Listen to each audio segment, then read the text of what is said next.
May isang bagay na ginagamit ng bilyong babae sa buong mundo pero bihirang napag-uusapan ng direkta.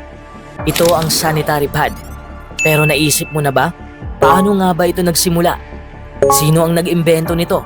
At paano naging moderno, disposable at convenient ang isang bagay na dati ay gawa lang sa tela, dahon o kung ano-ano pang improvised materials?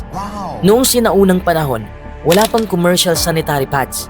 Kaya ang mga kababaihan, gumagawa lang ng sariling paraan para ma-manage ang menstruation. Sa Egypt, gumagamit sila ng pinalambot na papyrus. Sa ibang bahagi ng Europe, cloth o wool ang ginagamit. May mga kultura rin na gumamit ng lumot, dahon o animal skin.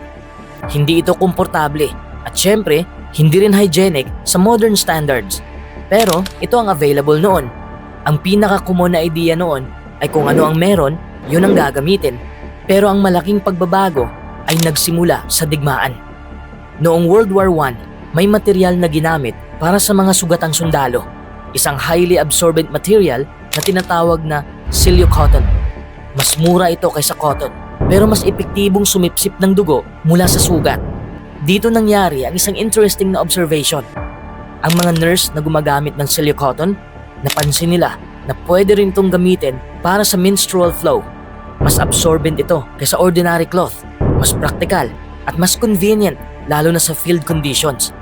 Pagkatapos ng digmaan, hindi nawala ang ideya na ito. Ang kumpanya na gumawa ng silicone, ang Kimberly-Clark, nakita ang opportunity. Noong 1920, inilabas nila ang unang commercial disposable sanitary pad na tinawag na Kotex. Ang pangalan na Kotex galing sa cotton-like texture. Pero hindi naging madali ang acceptance.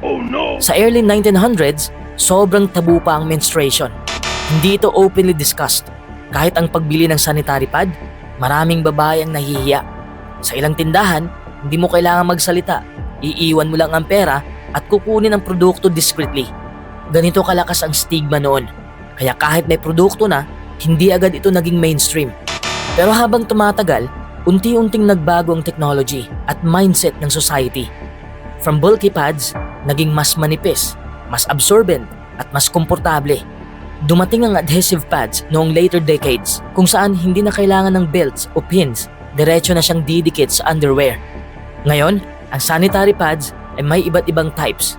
May ultra-thin para sa comfort, may overnight pads para sa heavy flow, may reusable cloth pads para sa eco-friendly option, at may organic pads para sa sensitive skin. Sa modernong panahon, isa na itong essential part ng hygiene at health. Ngayon, kapag nakakita ka ng sanitary pad, parang ordinary lang siya.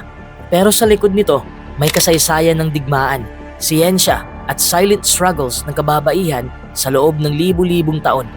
At doon mo makikita, kahit ang pinakasimpleng bagay, may malalim na kwento ng human progress. Kung nagustuhan mo ang ganitong klase ng content, huwag mong kalimutang i-like ang video, i-follow ang Facebook page at i-subscribe ang YouTube channel natin. I-share mo na rin para mas maraming makakaalam kung paano na-imbento ang sanitary pads.